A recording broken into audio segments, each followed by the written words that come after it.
ಈ ಜೀವನಿಗೆ ಹಿತವನ್ನುಂಟು ಮಾಡುವಂಥದ್ದ ಧರ್ಮವನ್ನು ಬಿಟ್ಟು ಬೇರೆ ಯಾವುದೂ ಇಲ್ಲವೇ ಇಲ್ಲ.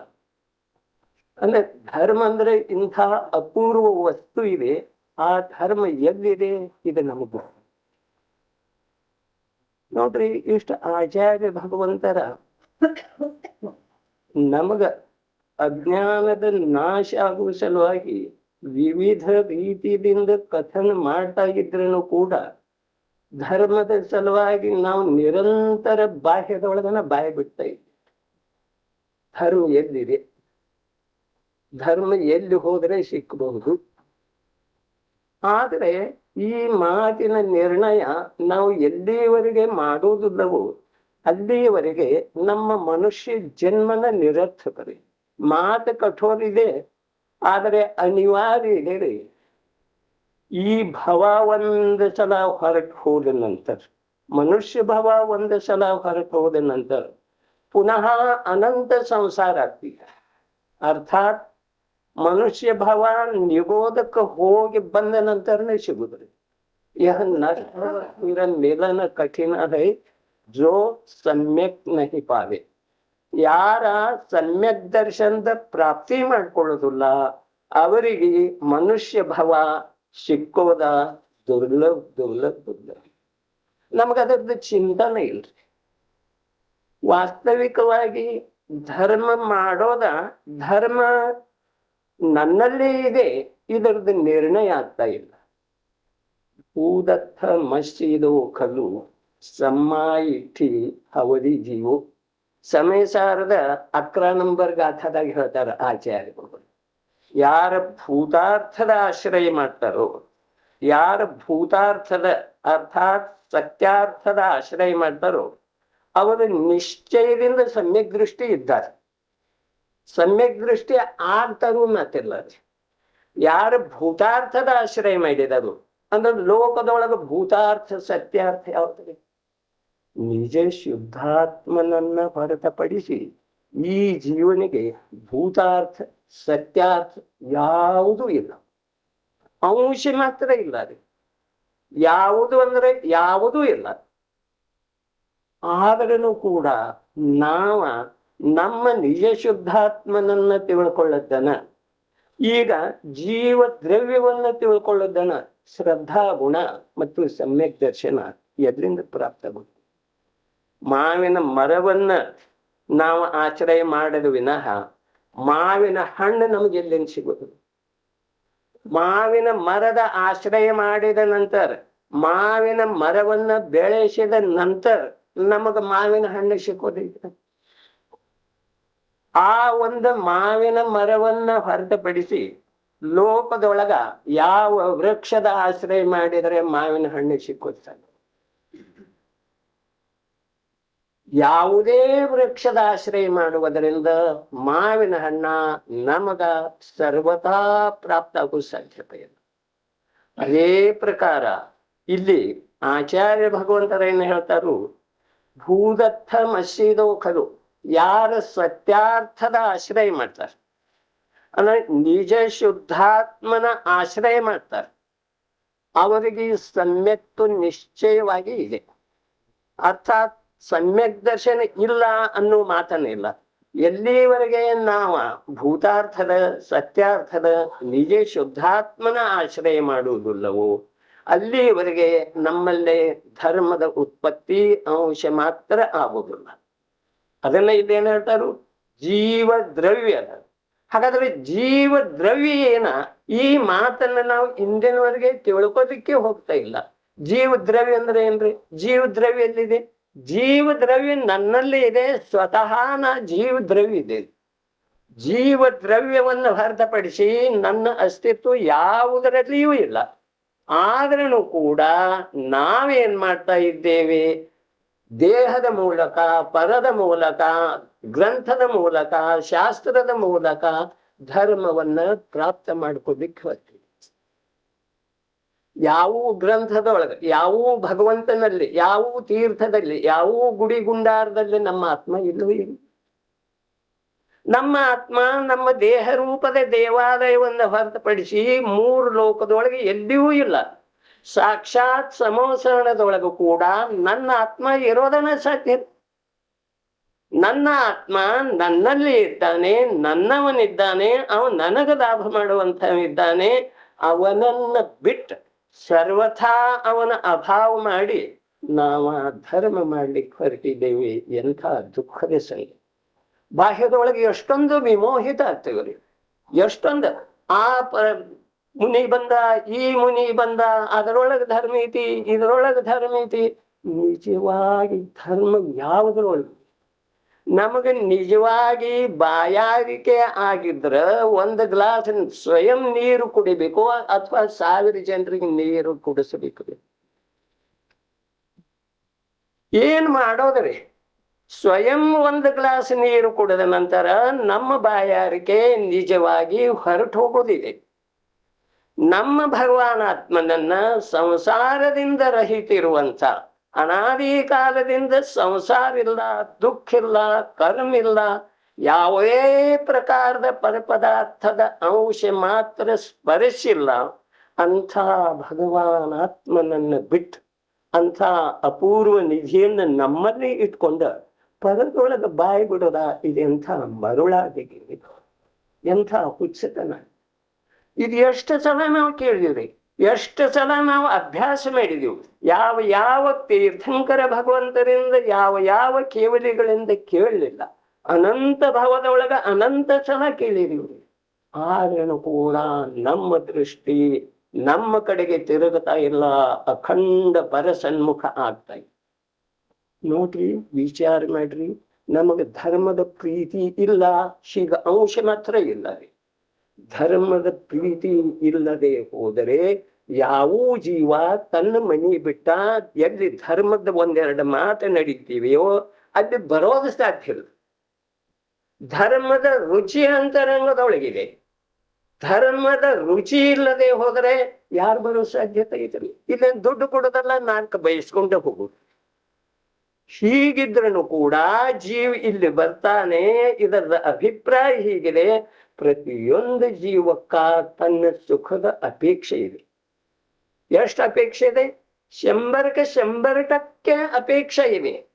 ಆದ್ರೂ ಕೂಡ ಆ ಅಪೇಕ್ಷೆ ಪೂರ್ತಿ ಯಾವುದರ ಮಾಧ್ಯಮದಿಂದ ಆಗಬಹುದು, ಆ ಮಾಧ್ಯಮವನ್ನ, ಆ ಮೂಲ ವಸ್ತುವನ್ನ ನಾವು ತಿಳ್ಕೊಳ್ತಾ ಇಲ್ಲ.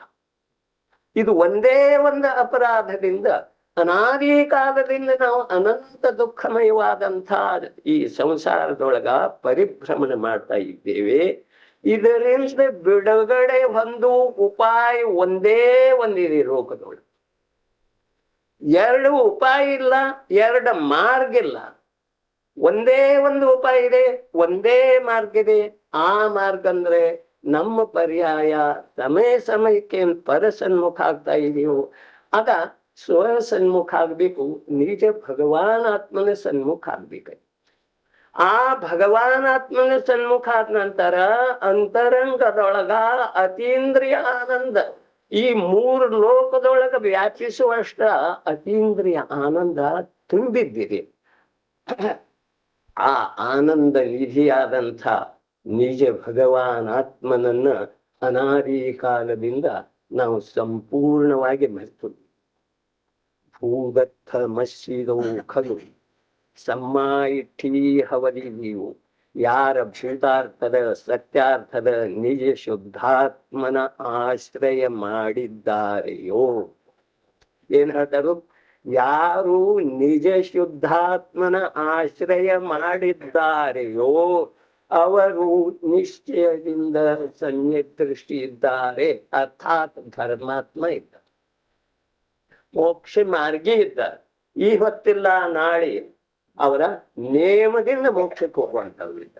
ಮತ್ತೆ ಯಾರ ಈ ಭೂತಾರ್ಥದ ಸತ್ಯಾರ್ಥದ ನಿಜ ಶುದ್ಧಾತ್ಮನ ಆಶ್ರಯ ಮಾಡಿಯೇ ಇಲ್ಲವೋ ಅವರ ನೇಮದಿಂದ ಅನಂತ ದುಃಖಿದ್ದಾರೆ. ಈಗ ವರ್ತಮಾನ ಕಾಲದೊಳಗ ಕೂಡ ನಾವು ಬಾಹ್ಯದೊಳಗ ಸುಖದ ಸಾಮ್ರಾಜ್ಯದೊಳಗ ಮುಳುಗಿ ಹೇಳ್ತಿರುವಂತೆ ಕಂಡು ಬರ್ತಾ ಇದ್ರೂ ಕೂಡ ಆ ಕ್ಷಣಿಕವಾದಂಥ ಸುಖ ಬಾಹ್ಯದೊಳಗನೆ ಇರ್ತೈತಿ. ಮೃಗ ಜಲದ ಹಾಗೆ ಹೊರಟು ಹೋಗ್ಬಿಟ್ಟಿದ್ರಿ. ಆಗ ಈ ಜೀವ ಹತಾಶ. ಈ ಪ್ರಕಾರ ಅನಾದಿ ಕಾಲದಿಂದ ಪ್ರತಿಯೊಂದು ಜೀವ ಇದೇ ಪ್ರಕಾರದ ಕಾರ್ಯ ಮಾಡ, ಇದೇ ಪ್ರಕಾರದ ಕಾರ್ಯ ನಿರಂತರ ಮಾಡ್ತಾ ಇದೆ. ಆದ್ರೆ ನಿರಂತರ ಮಾಡ್ರೇನು ಕೂಡ ಇದಕ್ಕೆ ಸುಖದ ಅಂಶ ಮಾತ್ರ ಪ್ರಾಪ್ತ ಆಗ್ತಾ ಇಲ್ಲ. ಪರಪದಾರ್ಥದೊಳಗೆ ಸುಖ ಇದೆ. ಈ ಭಾವನೆಯನ್ನ ಜೀವ ಯಾವಾಗ ತ್ಯಾಗ ಮಾಡುವುದಿಲ್ಲವೋ, ಈ ಭಾವನೆಯನ್ನ ಯಾವಾಗ ಜೀವ ತೆಗೆದು ಹಾಕುವುದಿಲ್ಲವೋ, ಅಲ್ಲಿವರೆಗೆ ಜೀವಕ್ಕ ಸುಖದ ಅಂಶ ಮಾತ್ರ ಸಿಕ್ಕೋದು ಸಾಕು. ಪ್ರಪಂಚದೊಳಗೆ ಎಲ್ಲಿಯೂ ಪರಿಭ್ರಮಣ ಮಾಡಿ, ಪ್ರತಿಯೊಂದು ಆಕಾಶ ಕ್ಷೇತ್ರದೊಳಗೆ ಜನ್ಮ ಮರಣ ಮಾಡಿದರನು ಕೂಡ ಬಾಹ್ಯದೊಳಗೆ ಎಲ್ಲೆಲ್ಲಿಯೂ ಅಂಶ ಮಾತ್ರ ಸುಖ ಇಲ್ಲ. ನರಕ ನಿಗೋಧ ಆಯ್ತು, ಏನ್ ಬೇಕಾದ ಚತುರ್ಗತಿ ಆಯ್ತು, ಇಂದ್ರಾದಿಯು ಧರಣೇಂದ್ರಾದಿಯು ಏನು ಬೇಕಾದ ಆದ್ರೂ ಕೂಡ ಪುನಃ ಜನ್ಮ ಮರಣ ನಮ್ಮ ಬೆನ್ನಿಗೆ ಬರ್ತಾನ ಇದೆ, ನಮ್ಮ ಬೆನ್ನ ಹಿಂದೆ ಅಂಟಿಕೊಂಡು ಬರ್ತಾನ ಇದೆ. ಆ ಜನ್ಮ ಮರಣದ ನಿವಾರಣೆ ಮಾಡಬೇಕಾದರೆ ಈ ಮೂರು ಲೋಕದೊಳಗೆ ಜನ್ಮ ಮರಣದಿಂದ ರಹಿತವಾದಂತಹ ವಸ್ತು ಯಾವುದಿದೆಯೋ, ಜನ್ಮ ಮರಣದಿಂದ ರಹಿತ, ದುಃಖದಿಂದ ರಹಿತ, ಕರ್ಮದಿಂದ ರಹಿತ, ಸಂಸಾರದಿಂದ ರಹಿತ, ಸಾಕ್ಷಾತ್ ಸಿದ್ಧ ಸ್ವರೂಪಿಯಾದಂಥ ಯಾವ ನಿಜ ಶುದ್ಧಾತ್ಮ ಇದ್ದಾನೋ ಆ ನಿಜ ಶುದ್ಧಾತ್ಮನಲ್ಲಿನ ಧರ್ಮ ಇದೆ, ಅವನಲ್ಲಿನ ಸುಖ ಇದೆ, ಅವನಲ್ಲಿನ ಶಾಂತಿ ಇದೆ. ಈ ಶ್ರದ್ಧೆ ಎಲ್ಲಿವರೆಗೆ ಆಗುವುದಿಲ್ಲ ಅಲ್ಲಿವರೆಗೆ ನಾವು ಮಾಡ್ತಾ ಇರುವಂಥ ಧರ್ಮ ಎಲ್ಲ ಕೇವಲ ನಾಮಧಾರಿ. ವರ್ತಮಾನ ಕಾಲದೊಳಗ ನಾವು ಯಾವುದರ ಆಶ್ರಯ ಮಾಡುತ್ತಿರುವಂತೆ ಈ ಜೀವಕ್ಕ ಅಂಶ ಮಾತ್ರ ಸುಖ ಆಗ್ತೈತಿ ಹೇಳ್ರಿ. ವರ್ತಮಾನ ಕಾಲದೊಳಗ ಯಾವ ಪರಪದಾರ್ಥದ ಆಶ್ರಯ ಮಾಡ್ತಾ ಇರುವಂತೆ, ಮಂದಿರದೊಳಗಿನ ಸಾಕ್ಷಾತ್ ಭಗವಂತರ ಆಶ್ರಯ ಮಾಡ್ತಿರುವಂತೆ, ಅದೇ ಭಗವಂತರ ಹೇಳಿದಂತ ಆಗಮದ ಆಶ್ರಯ ಮಾಡುತ್ತಿರುವಂತೆ ಅಂತರಂಗದೊಳಗ ಶಾಂತಿದ ಅನುಭವ ಯಾವುದರಿಂದ? ಇದರದ ಪರೀಕ್ಷೆ ನಾವು ಮಾಡೋದ ಅನಿವಾರ್ಯ ಇದೆ. ಎಲ್ಲಿವರೆಗೆ ನಮ್ಮ ಅಂತರಂಗದೊಳಗ ಶಾಂತಿದ ಅನುಭವ ಆಗುವುದಿಲ್ಲ, ಆ ಶಾಂತಿದ ಅನುಭವ ನಮಗ್ ಗೊತ್ತನೇ ಇಲ್ಲ. ಶಾಂತಿದ ಅನುಭವ ನಮಗ್ ಗೊತ್ತನಿಲ್ಲ. ಕಾರಣ ಏನ? ಅನಾದಿ ಕಾಲದಿಂದ ಇಂದಿನವರೆಗೆ ಆ ಶಾಂತಿಯ ಸಾಮ್ರಾಜ್ಯ ಸ್ವರೂಪನಾದಂಥ ನಿಜ ಭಗವಾನಾತ್ಮನ ಕಡೆಗೆ ನಾವು ನಮ್ಮ ಮುಖವನ್ನ ತಿರುಗಿಸಲಿಲ್ಲ. ಈಗೇನ್ ನಮಗೆ ಬಾಹ್ಯದೊಳಗೆ ಶಾಂತಿ ಗೋಚರಿಸ್ತಿದೆಯೋ ಇದು ಕ್ಷಣಿಕ ಶಾಂತಿ ಇದೆ, ನಾಮ ಮಾತ್ರ ಶಾಂತಿ ಇದೆ, ನಾಮ ಮಾತ್ರ ಸುಖ ಇದೆ. ಈ ಸುಖ ಶಾಶ್ವತ ಇದ್ದಿದ್ರ ಯಾವ ಚಕ್ರವರ್ತಿ ಮಹಾಪುರುಷರ, ತೀರ್ಥಂಕರ ಮಹಾಪ್ರಭುಗಳ ಈ ಸಂಸಾರವನ್ನು ಬಿಟ್ಟುಕೊಟ್ಟ ನಿಜ ಶುದ್ಧಾತ್ಮನ ಆಶ್ರಯ ಮಾಡೋ ಸಾಧ್ಯತೆ ಇತ್ತು? ಈ ಲೋಕದ ಯಾವ ಧನ ಸಂಪತ್ತಿ, ಯಾವ ವೈಭವ, ಯಾವ ಪದ ಪ್ರತಿಷ್ಠೆ ನಮಗ ಅಂಶ ಮಾತ್ರ ಆಂತರಿಕ ಸುಖ ಕೊಡ್ತಿದೆ. ಇದನ್ನ ನಾವು ಪರೀಕ್ಷೆ ಮಾಡಿ ನೋಡ್ಬೇಕು. ಎರಡನೇದವ್ರು ಹೇಳುವ ಮಾತಿನ ಮೇಲೆ ಅಂಶತಃ ಶ್ರದ್ಧೆ ಮಾಡ್ತಕ್ಕದ್ದಲ್ಲ. ನಿಜ ಶುದ್ಧಾತ್ಮನ ಪ್ರಾಪ್ತಿಯ ಆಗಬೇಕಾದ್ರೆ ನನಗ ಅಂತರಂಗದೊಳಗ ಇಂದ್ರಿಯ ಅನುಭೂತಿಯಿಂದ ರಹಿತ, ಇಂದ್ರಿಯ ಅನುಭೂತಿಯಿಂದ ರಹಿತ ಅತೀಂದ್ರಿಯ ಅನುಭೂತಿ ಯಾವ್ದು ಬರ್ತಿದೆಯೋ ಆ ಅನುಭೂತಿ, ಆ ಶಾಂತಿ, ಆ ಸುಖ ನಮ್ಗೆ ಮಿಥ್ಯಾತ್ವ ಅವಸ್ಥೆದೊಳಗೆ ಎಂದೂ ಪ್ರಾಪ್ತ ಆಗೋ ಸಾಧ್ಯ, ಎಂದೂ ಪ್ರಾಪ್ತ ಆಗೋ ಸಾಧ್ಯತೆ ಇಲ್ಲ. ಅದರದ ಕಲ್ಪನೆ ಕೂಡ ಬರೋ ಸಾಧ್ಯ. ಇಷ್ಟು ವಿಚಿತ್ರ ಮಾತಿದೆ. ಆ ಅನುಭೂತಿ ಒಂದು ಸಮಯ ಬಂದ ನಂತರ ನಾವು ಬೇಕಾದ ಮಾಡ್ರೆ ಅದು ಹೊರಟು ಹೋಗುದು. ಅದನ್ನು ಗಟ್ಟಿಯಾಗಿ ಹಿಡ್ಕೊಳ್ಬೇಕಾಗಿಲ್ಲ. ಒಂದು ಸಲ ಒಂದು ಸಮಯದ ಪರ್ಯಾಯದೊಳಗ ಅತೀಂದ್ರಿಯ ಆನಂದದ ಉಪಲಬ್ಧಿಯ ಆದ ನಂತರ ಅದು ಎಂದೂ ಹೋಗುವುದಿಲ್ಲ. ಅರ್ಥಾತ್ ಈ ಜೀವ ಪುನಃ ಪುನಃ ಪುನಃ ಪುನಃ ಆ ನಿಜ ಶುದ್ಧಾತ್ಮನ ಕಡೆಗೆ ಪುರುಷಾರ್ಥನ ಮಾಡ್ತಾ ಇರ್ತಾರೆ. ಅದನ್ನ ಬಿಟ್ಟು ಕೊಡ್ಲಿಕ್ಕೆ ಸ್ವಲ್ಪ ಕೂಡ ಈತ ಇಚ್ಛೆ ಕೊಡುವುದಿಲ್ಲ. ಜಗತ್ತಿನ ಸಂಪೂರ್ಣ ವೈಭವ ತುಚ್ಛ ತುಚ್ಛ ತುಚ್ಛ ಅನಿಸ್ತದೆ. ನಮಗೆ ಈಗ ಯಾವ್ದ ಮಹಿಮಾ ಅನಿಸಿದೆಯೋ, ಯಾವ ಯಾವ ಪರಪದಾರ್ಥದೊಳಗ ನಮಗೆ ಸುಖದ ಕಲ್ಪನೆ ಇದೆಯೋ, ಆ ಸುಖದ ಕಲ್ಪನೆ ಅತ್ಯಂತ ನಶ್ವರ ಇದೆ, ಅತ್ಯಂತ ನಶ್ವರ. ಈಗ ಶರೀರದೊಳಗೆ ಒಂದು ಪ್ರಕಾರದ ವೇದನೆ ಆಗ್ತಾ ಇತ್ತು. ನಮ್ಮ 1000 ಕರೋಡ ಆಸ್ತಿ ನಮಗೇನು ಲಾಭ ಬಂತು? 1000 ಕರೋಡ ಆಸ್ತಿ, ಸಾವಿರಾರು ಜನರ ಸೇವಕರು, ಒಂದು ವೇದನೆ, ಒಂದು ತಲೆನೋವ ಅಥವಾ ಒಂದು ಹೊಟ್ಟೆ ನೋವ ಇದ್ದರೆ ಅದನ್ನ ಯಾರ ಎಷ್ಟು ಮಾತ್ರ ತೆಗೆದುಕೊಳ್ಳಲು ಸಾಧ್ಯ? ಯಾರ ಪ್ರಾಣಕ್ಕೆ ಪ್ರಾಣ ಕೊಟ್ರೆ ನಮ್ಮ ದುಃಖ ಹೋಗೋ ಸಾಧ್ಯತೆ ಇದೆ. ನಾನು ಪ್ರಾಣ ಕೊಡ್ತೀನಿ ನಿಮ್ ಸಲುವಾಗಿ ಅಂದ್ರೆ ಪ್ರಾಣ ಕೊಡೋದು ಸಾಧ್ಯ ಇಲ್ಲ, ಮತ್ತು ಪ್ರಾಣ ಕೊಟ್ಟ ನಂತರ ಇನ್ನೊಬ್ಬರ ದುಃಖ ಹೋಗೋದು ಸಾಧ್ಯತೆ ಇಲ್ಲ. ಇದು ಪರೀಕ್ಷೆ ಮಾಡಿ ನೋಡ್ರಿ. ನಾವು ಸುತ್ತೆಲ್ಲ ಸಾವಿರಾರು ಜನ ಕೂತಿರ್ತಾರು, ವೈದ್ಯರು ಇರ್ತಾರು, ಎಲ್ರೂ ಇರ್ತಾರೆ, ಆದರೆ ವೇದನೆ ಮಾತ್ರ ಅದೇ ಜೀವ ಭೋಗಿಸಿ. ಯಾವ ನಮ್ಮ ಔಷಧ ಮಂತ್ರ ತಂತ್ರ ಯಾವುದು ಎಳ್ಳಷ್ಟೂ ಉಪಯುಕ್ತ ಬರುದು. ಪ್ರತಿಯೊಬ್ಬರಿಗೆ ಹಾರ್ಟ್ ಅಟ್ಯಾಕ್ ಆಗಿರ್ತಾರೆ. ಹಾರ್ಟ್ ಅಟ್ಯಾಕ್ ಆದ ನಂತರ ಯಾವ ಡಾಕ್ಟರ್ ಬರ್ತಾರೆ? ಸ್ವಯಂ ಡಾಕ್ಟರ್ ಕೂಡ ಹೊರಟು ಹೋಗಿಲ್ಲ. ಈ ಭಾವ ನಮ್ಮಲ್ಲೇ ಬರ್ತದೆ. ಈ ಜೀವ ತಾನೇನು ಮಾಡಿದಾನೋ ಮದಿನ ಪರಿಣಾಮದ ಫಲ, ಆ ಮದಿನ ಪರಿಣಾಮದ ಫಲ ಸ್ವಯಂ ಭೋಗಿಸಬೇಕು. ಈಗ ನಾವು ಮಾಡಬಹುದು ಮಲಿನ ಪರಿಣಾಮ, ಕೂತಲ್ಲೇ ನಾವು ಮಾಡಬಹುದು ಮಲಿನ ಪರಿಣಾಮ. ಅದು ಜಗತ್ತಿಗೆ ಯಾರಿಗೂ ಗೊತ್ತು ಕೂಡ ಆಗುವುದಿಲ್ಲ. ಆದ್ರೂ ಕೂಡ ಆ ಮಲಿನ ಪರಿಣಾಮದ ಫಲ ಈಗ ವರ್ತಮಾನದೊಳಗೆ ನಮಗೆ ಪ್ರಾಪ್ತ ಆಗುವುದಿಲ್ಲ ಅಂತ ಹೇಳಿ ನಾವು ನಿರ್ಭಯ ಇದ್ದೇವೆ.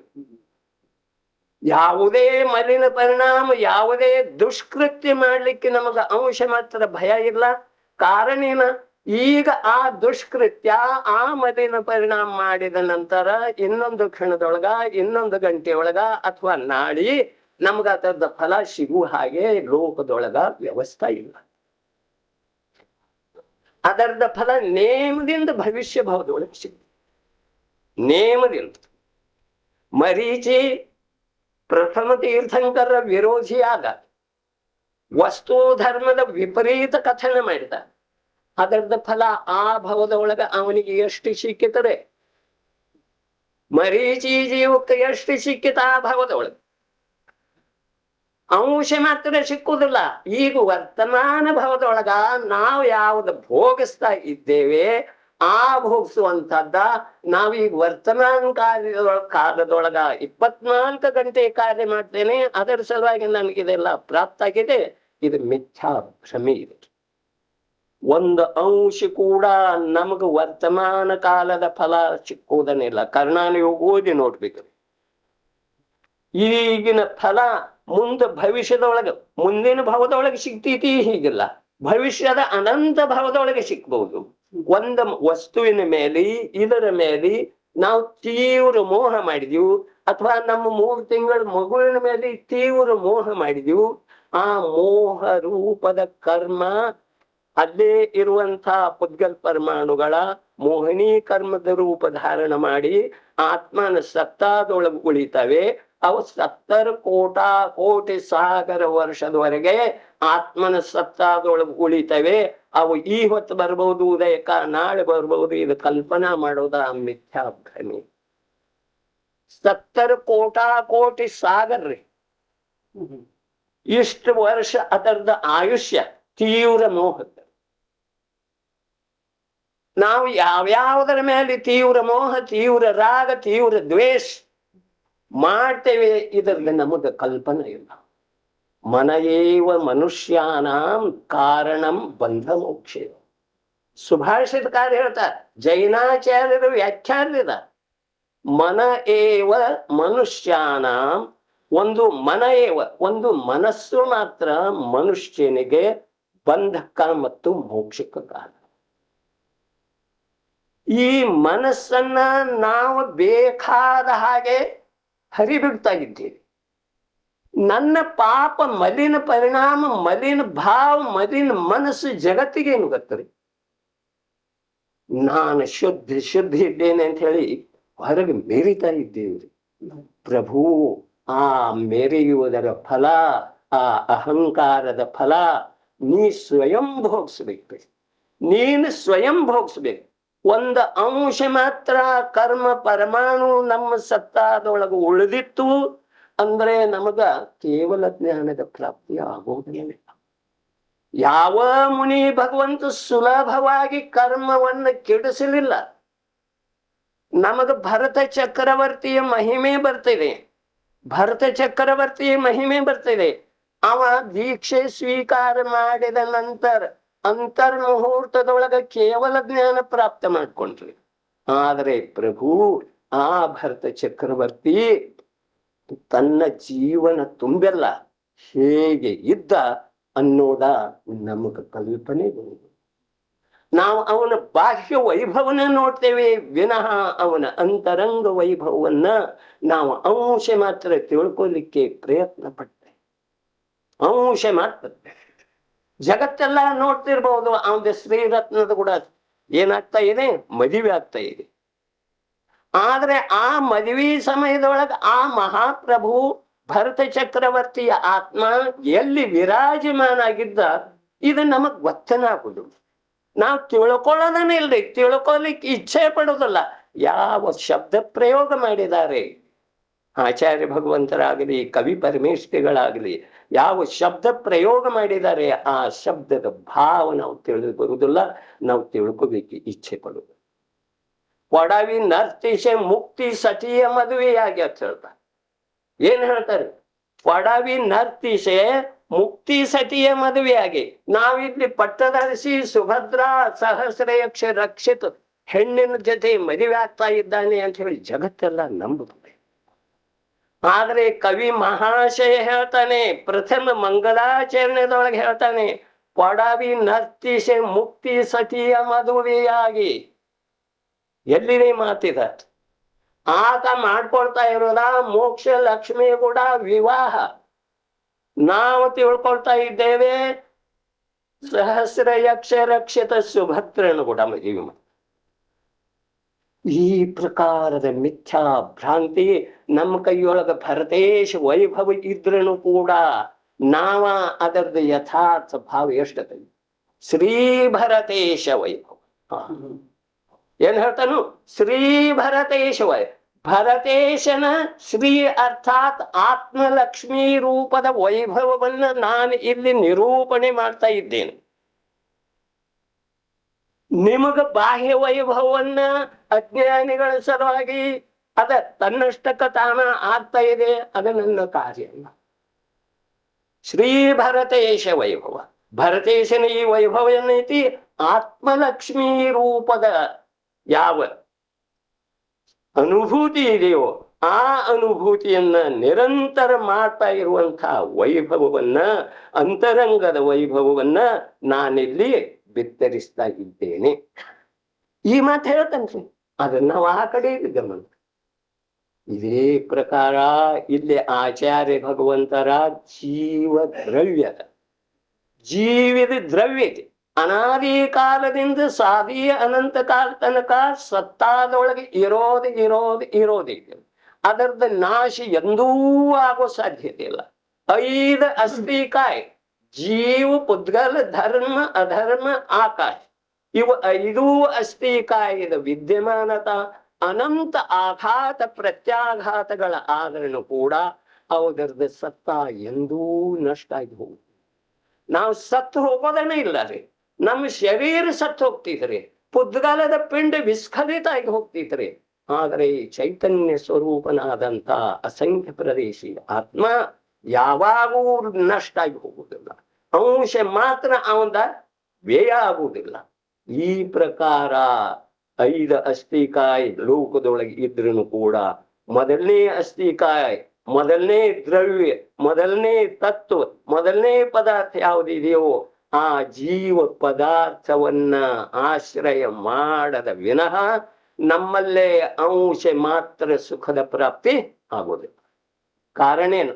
ವಾಸ್ತವಿಕ ನೋಡ್ರಿ, ಎಲ್ಲಿ ಸುಖ ಇದೆ ಅಲ್ಲಿ ಹೋದ್ರನ ಮರದ ನೆರಳು, ಮರದ ಆಶ್ರಯಕ್ಕೆ ಹೋದ ನಂತರ ನಮಗೆ ನೆರಳು ಸಿಗೋದಿ.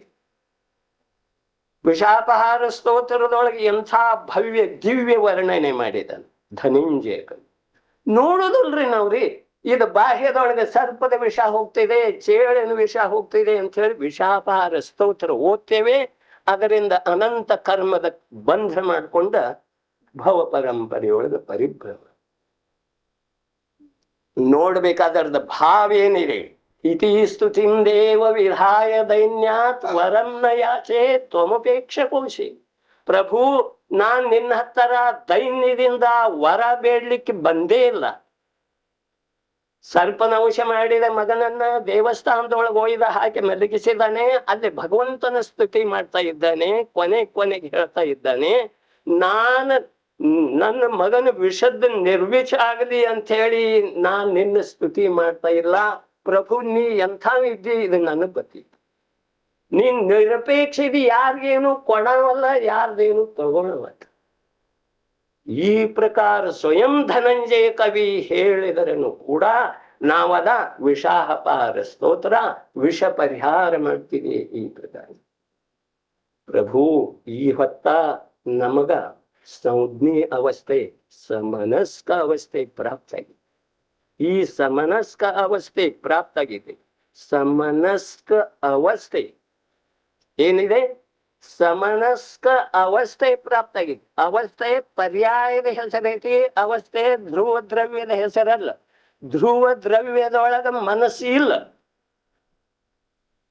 ಆತ್ಮನ ಸ್ವರೂಪದೊಳಗ ಶರೀರ, ಮನಸ್ಸು, ವಾಣಿ ಮೊದಲಾದವುಗಳ ಸರ್ವಥಾ ಅಭಾವಿ.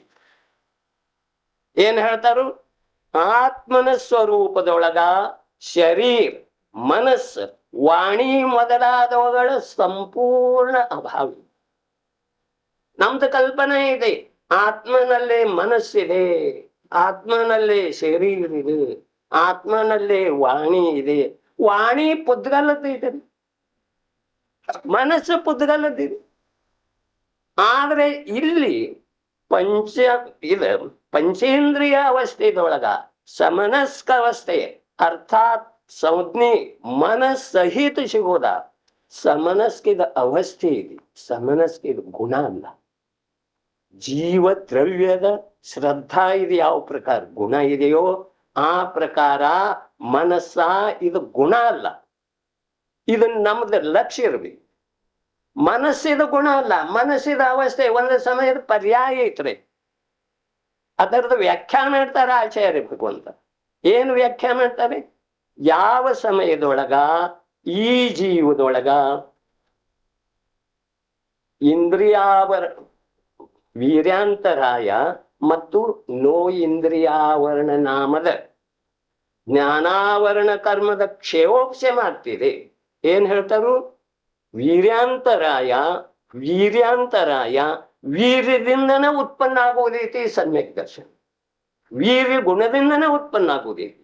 ವೀರ್ಯಾಂತರಾಯ ಮತ್ತು ನೋ ಇಂದ್ರಿಯಾವರಣ ನಾಮದ ಜ್ಞಾನಾವರಣ ಕರ್ಮದ ಕ್ಷಯೋಕ್ಷಮ. ಜ್ಞಾನಾವರಣ ಕರ್ಮದ ಭೇದ ಇದೆ ನೋ ಇಂದ್ರಿಯಾವರಣ ನಾಮದ. ಈ ಜ್ಞಾನಾವರಣ ಕರ್ಮದ ಕ್ಷಯೋಪಶಮದಿಂದ ಏನಾಗ್ತಿದೆ? ಮನಸ್ಸಿನ ಉತ್ಪತ್ತಿ ಆಗ್ತದೆ. ಮನಸ್ಸಿನ ಉತ್ಪತ್ತಿ ಎಲ್ಲಿ ಆಗ್ತೈತೆ? ಒಂದು ಅಂಗುಲದ ಅಸಂಖ್ಯಾತದ ಭಾಗದಲ್ಲಿ ಒಂದು ಭಾಗದ ಆತ್ಮ ಪ್ರದೇಶದೊಳಗೆ ಇದೊಂದು ಅಂಗುಲ ಇದೆ. ಇದರೊಳಗ ಅಸಂಖ್ಯಾತ ಭಾಗ ಮಾಡೋದ್ರಿ ವಿಜಯನ. ಸಂಖ್ಯಾತ ಭಾಗ ಇಲ್ಲ. ಸಂಖ್ಯೆ ಎಷ್ಟಿದಾವು? 18 ಅಂಕದ ಸಂಖ್ಯೆ ಇದಾವ. ಆ ಸಂಖ್ಯಾದ ಭಾಗ ಮಾಡೋದಿಲ್ಲ, ಅಸಂಖ್ಯಾತ ಭಾಗ ಮಾಡೋದು. ಆತ್ಮನ ಪ್ರದೇಶ ಎಷ್ಟಿದಾವು? ಅಸಂಖ್ಯಾತ. ಒಂದ ಅಂಗುಲದೊಳಗ ಅಸಂಖ್ಯಾತ ಭಾಗ ಮಾಡೋದು. ಅಸಂಖ್ಯಾತ ಭಾಗ ಮಾಡಿದ ನಂತರ ಒಂದು ಭಾಗದಷ್ಟ ಆತ್ಮನ ಪ್ರದೇಶದೊಳಗ ಭಾವಮನದ ಉತ್ಪತ್ತಿ. ಏನಾಗ್ತಿದೆ? ಅಸಂಖ್ಯಾತ ಭಾಗ ಮಾಡಿದ ನಂತರ ಒಂದು ಭಾಗದೊಳಗ ಅಸಂಖ್ಯಾತ ಅಂದ್ರೆ ಸಂಖ್ಯೆದಿಂದ ರಹಿತ. ಸಂಖ್ಯೆದಿಂದ ನಾವು ಕೋಟಿ ಕರೋಡ ದಶ ಕರೋಡ ಇವೇನ್ ಮಹಾಕರ್ವ ಇವೇನ್ ಮಾಡ್ತೀವಿ, ಇವು ಯಾವುದರ ಮರ್ಯಾದೆಗೆ ಒಳಪಟ್ಟದ್ದಿಲ್ಲ. ಅಸಂಖ್ಯ. ಆ ಅಸಂಖ್ಯ ಭಾಗ ಮಾಡೋದ ಇಷ್ಟ ಒಂದು ಅಂಗುಲದಷ್ಟ ಭಾಗದೊಳಗೆ. ಇದ್ರೊಳಗೆ ಅಸಂಖ್ಯ ಭಾಗ ಮಾಡೋದ, ಅಸಂಖ್ಯ ಭಾಗದೊಳಗೆ ಒಂದು ಭಾಗ ಎಷ್ಟು ಸೂಕ್ಷ್ಮ ಇರ್ತಿದೆ. ಆ ಒಂದು ಭಾಗ ಆತ್ಮನ ಪ್ರದೇಶದೊಳಗ ಉತ್ಪತ್ತಿ ಆಗೋದ. ಇದು ಭಾವಮನ. ಆತ್ಮನ ಪ್ರದೇಶದೊಳಗ ಉತ್ಪತ್ತಿ ಆಗ್ತೈತಿ. ಅದ ಭಾವಮನ. ಹೇಗೆ ಉತ್ಪತ್ತಿ ಆಗ್ತೈತಿ? ಯಾವ ಪ್ರಕಾರ ಮೋಡ ಆಗಿ ಮಳಿ ಬರ್ತಾ ಇರುವಾಗ ಸಿಡಿಲ ಗುಡುಗ ಹೇಗೆ ಉತ್ಪತ್ತಿ ಆಗ್ತಿದೆಯೋ, ಸಿಡಿಲ ಗುಡುಗ ಮೋಡದಿಂದ ಆಗ್ಲಿಲ್ಲ, ಅದು ಇನ್ನೂ ಬರ್ಬೇಕಾಗಿದ್ದೆ. ಸಿಡಿಲ ಗುಡುಗ ಸ್ವಯಂ ತನ್ನ ಯೋಗ್ಯತೆಯಿಂದ, ಧರ್ಮ ಸ್ವಯಂ ತನ್ನ ಯೋಗ್ಯತೆಯಿಂದ ಆಗ್ತಿತ್ತು, ಮನುಷ್ಯನಿಂದ ಆಗುದಿಲ್ಲ.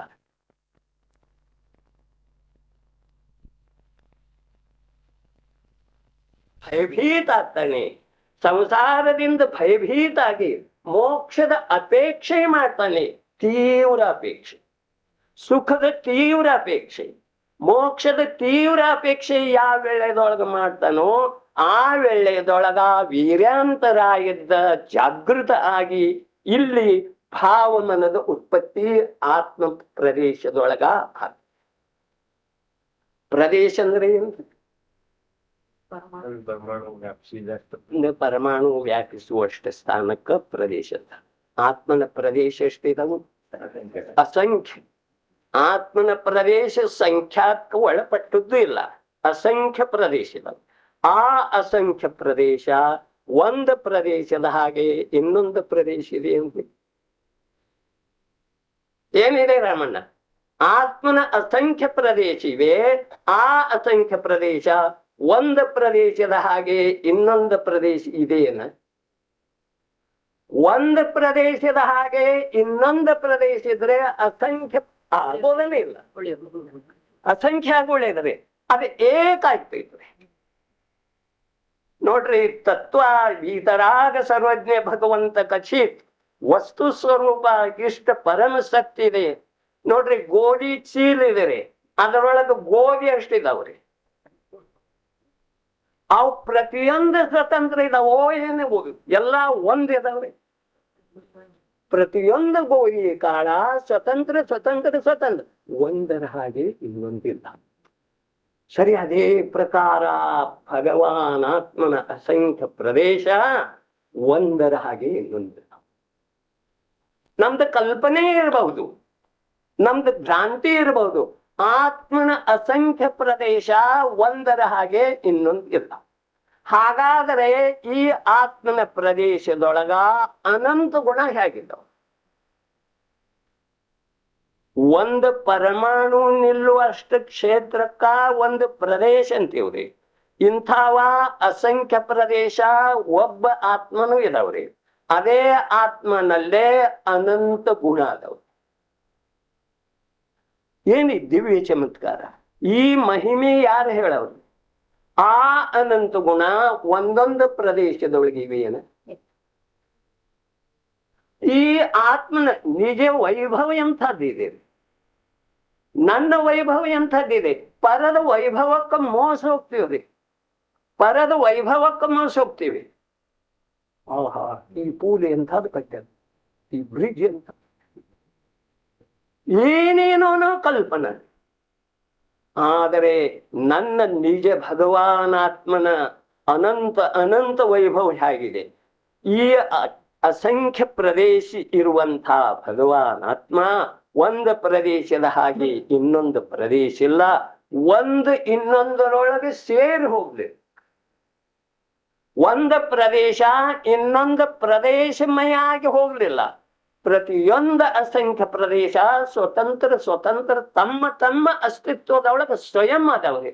ಅವನ್ನ ಯಾರೂ ಮಾಡ್ಲಿಲ್ಲ, ಯಾವ ಭಗವಂತರನ್ನು ಮಾಡ್ಲಿಲ್ಲ, ಯಾವ ತೀರ್ಥಂಕರನೂ ಮಾಡ್ಲಿಲ್ಲ. ಅವು ಸ್ವಯಂ ಅನಾದಿ ನಿಧನ ನನ್ನ ಆತ್ಮನ ವೈಭವಿ. ಎಂಥದ್ದ? ಅಸಂಖ್ಯ ಪ್ರದೇಶ. ಆ ಅಸಂಖ್ಯ ಪ್ರದೇಶದೊಳಗ ಅನಂತ ಗುಣ ಹೇಗಿದೆ? ಅಸಂಖ್ಯ ಪ್ರದೇಶ ಆತ್ಮ ಇದ್ದಾನೆ. ಮತ್ತೆ ಆತ್ಮನಲ್ಲಿ ಗುಣ, ಆತ್ಮನಲ್ಲೇ ಅಸಂಖ್ಯ ಪ್ರದೇಶಿವೆ. ಪ್ರದೇಶ ಎಷ್ಟಿವೆ? ಅಸಂಖ್ಯ ಪ್ರದೇಶಿವೆ. ಗುಣ ಎಷ್ಟಿವೆ? ಅನಂತ ಗುಣ. ಆ ಅನಂತ ಗುಣ ಪ್ರತಿಯೊಂದು ಪ್ರದೇಶದ ಮೇಲೆ ಎಷ್ಟೆಷ್ಟು ಭಾಗ. ಪ್ರಭು ನಮಗ ಪರಿಚಯ ಇಲ್ಲ. ಒಂದು ಗುಣ ಇನ್ನೊಂದು ಗುಣದಿಂದ ಭಿನ್ನಿದ್ರೂ ಕೂಡ ಒಂದು ಗುಣದ ಸುಖ ಸಿಹಿ ಇನ್ನೊಂದು ಗುಣದೊಳಗೆ ಪ್ರಗಟಿದೆ. ಒಂದು ಗುಣ ಇನ್ನೊಂದು ಗುಣಮಯ ಆಗಲಿಲ್ಲ. ಏನ್ ಹೇಳ್ತಾರೆ? ಒಂದು ಗುಣ ಇನ್ನೊಂದು ಗುಣಮಯ, ಒಂದು ಪ್ರದೇಶ ಇನ್ನೊಂದು ಪ್ರದೇಶಮಯ ಆಗಿ ಹೋಗಲಿಲ್ಲ. ಅಂದ್ರೆ ಎರಡಿದ್ದದ್ದು ಒಂದಾಗಲಿಲ್ಲ ಪ್ರದೇಶ. ಅದೇ ಪ್ರಕಾರ ಒಂದು ಗುಣ ಇನ್ನೊಂದು ಗುಣಮಯ ಆಗೋದಿಲ್ಲ. ಒಂದು ಗುಣ ಇನ್ನೊಂದು ಗುಣಮಯವಾಗಿ ಆಗಲಿಲ್ಲ. ಒಂದು ಗುಣ ಇನ್ನೊಂದು ಗುಣದೊಳಗೆ ಸೇರಿ ಎರಡು ಗುಣ ಕೂಡಿ ಒಂದು ಗುಣ ಆಗಲಿಲ್ಲ. ಅವತರದ ಅನಂತತೆ, ಅನಂತ ಅಸ್ತಿತ್ವ ಅನಂತ ಕಾಲ ತನಕ ಇರುವುದನೇ. ಆ ಅನಂತ ಗುಣದ ಅಸ್ತಿತ್ವ, ಅನಂತ ಗುಣದ ಸತ್ತ ಆತ್ಮ ಪ್ರದೇಶದೊಳಗ ಅನಂತ ಕಾಲದವರೆಗೆ ಇರುವಂತ ಈ ವೈಭವ ಆ ಪ್ರದೇಶದೊಳಗೆ ಹೇಗೆ? ಅಸಂಖ್ಯ ಪ್ರದೇಶದೊಳಗ ಅನಂತ ಗುಣಗಳ ಇರು ಆಧಾರ. ನೋಡ್ರಿ, ಈ ಮಾತನ್ನ ತಿಳ್ಕೊಂಡ ನಂತರ, ನನ್ನ ವೈಭವವನ್ನ ತಿಳ್ಕೊಂಡ ನಂತರ ಪರ ವೈಭವ ನೇಮದಿಂದ ತುಚ್ಛಾಗಿ ಹೋಗ್ತಿತ್ತು. ಯಾವ ಯಾವ ವ್ಯಕ್ತಿ, ಯಾವ ಯಾವ ವಸ್ತುವಿನ ವೈಭವ ನಮಗೆ ಗೋಚರಿಸ್ತಾ ಇದೆಯೋ ಈ ಸಂಪೂರ್ಣ ವೈಭವ ನಮ್ಮೆದುರಿಗೆ ತುಚ್ಛ ಆಗ್ತಿದೆ. ಪ್ರತ್ಯಕ್ಷ ಮೇಘದಿಂದ ಮಳೆ ಸುರಿತಾ ಇದೆ, ಮೋಡದಿಂದ ಮಳೆ ಸುರಿತಾ ಇದೆ, ಅದರೊಳಗಿಂದನ ಸಿಡಿಲ ಅಗ್ನಿಯ ಉಂಡೆ ಉರುಳುತ್ತಿದೆ, ನೀರಿನ ಸಮುದ್ರದೊಳಗನ ಬಡಗಾಗ್ನಿ ಹತ್ತಿದೆ. ಸಂಪೂರ್ಣ ಸಮುದ್ರವನ್ನು ಒಣಗಿಸಿ ಬಿಡ್ತಿದೆ ಒಂದು ಸ್ವಲ್ಪ ಬಡಗಾಗ್ನಿ. ಒಂದು ಮೇಘಮಾಲೆಯಿಂದ ಮಳೆ ಸುರಿತಾ ಇದೆ ಧಾರಾಕಾರವಾಗಿ, ಅದರೊಳಗ ಸಿಡಿಲ ರೂಪದ ಅಗ್ನಿಯ ಉಂಡೆ ಕೆಳಗೆ ಬಂದ ಮನೆಗಳನ್ನ, ವ್ಯಕ್ತಿಗಳನ್ನ ಸಾಯಿಸಿದೆ. ಅದು ಎಲ್ಲಿಂದ ಬಂತು? ಈ ವಿಚಿತ್ರ ವಸ್ತು ಸ್ವರೂಪ ನಮಗ ಪರಿಚಯ ಇಲ್ಲದ ಕಾರಣ ನಮಗ ನಮ್ಮ ಆತ್ಮನ ಮಹಿಮೆ ಬರ್ತದೆ. ಜಡದೊಳಗೆ ಎಷ್ಟು ಮಹಿಮೆ ಇದೆ, ಸಿಡಿಲದೊಳಗೆ ಎಷ್ಟು ಮಹಿಮೆ, ಗುಡುಗದೊಳಗೆ ಎಷ್ಟು ಮಹಿಮೆ. ಮೋಡ ಒಂದಕ್ಕೊಂದು ಡಿಕ್ಕಿ ಹೊಡಿತಾವು, ಏನಾಗ್ತಿದೆ? ಸಿಡಿಲ ಮಿಂಚ ಎಲ್ಲಿಂದ ಹೊರಡ್ತಿದೆ? ಮೋಡ ಎಂಥ ಇರ್ತಾವು? ಘನೀಭೂತ ಇರ್ತಾವ್ರಿ. ಅಂದ್ರೆ ಕಲ್ಲಗಟ್ಲೆ ಇರ್ತಾವೇನ್ರಿ ಘನೀಭೂತ? ಡಿಕ್ಕಿ ಹೊಡಿಲಕ್ಕ ಹೇಗಿರ್ತಾವ್ರಿ? ನಾವೊಂದು ಸ್ವಲ್ಪ ವಿಚಾರ ಮಾಡ್ಬೇಕು. ಪ್ರಪಂಚವನ್ನ, ವಸ್ತುವನ್ನ ಸೂಕ್ಷ್ಮ ದೃಷ್ಟಿದಿಂದ ಅವಲೋಕನ ಮಾಡಿದ ನಂತರ ನಮಗೆ ತಿಳಿದುಕೊಳ್ಳುವುದು. ಈ ಪ್ರಕಾರ ಅನಂತ ಗುಣ ಹೇಗಿರ್ತಾವು ಅದಕ್ಕೆ ವಿಚಾರ ಮಾಡೋದು ಈ ಸಲ. ಅಸಂಖ್ಯ ಪ್ರದೇಶದೊಳಗ ಅನಂತ ಗುಣ ಹೇಗಿರ್ತಾವ. ಈಗ ನಮಗ ಭಾವಮನದ ನಿರೂಪಣೆ ಮಾಡೋದು.